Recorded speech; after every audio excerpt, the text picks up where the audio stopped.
Hello, আমি doctor তৌফিক আহমেদ। আজকে আপনাদের সঙ্গে আমি পাইলস নিয়ে কিছু আলোচনা করব।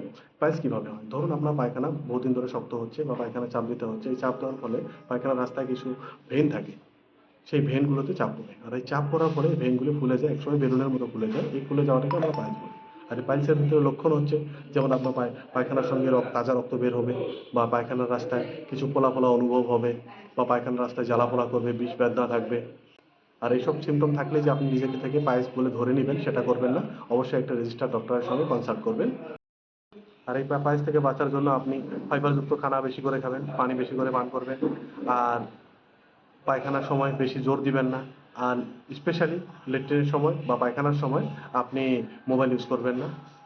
আর একটু রেগুলার পারলে হালকা এক্সারসাইজ করবেন বা হাঁটাহাঁটি করবেন। এই পাইলসের বিভিন্ন ধরনের চিকিৎসা পদ্ধতি উপলব্ধ আছে। আর হোমিওপ্যাথিতে খুব ভালো চিকিৎসা আছে। যদি আপনি হোমিওপ্যাথিক চিকিৎসা নিতে চান, তাহলে আপনার কাছে থাকা রেজিস্টার্ড কোনো হোমিও ডক্টরের কাছে পরামর্শ নিন। আর আমার কাছে কন্ট্যাক্ট করতে চাইলে ফুলবাড়ি শ্যামবাজারের নিচে আমার ক্লিনিক আছে, নাম হলো হেলথ ক্লিনিক হোমিও। ওইখানে আসতে পারেন, বা স্ক্রিনে থাকা অ্যাড্রেস বা কন্ট্যাক্ট নাম্বারে আপনি কন্ট্যাক্ট করতে পারেন। ধন্যবাদ।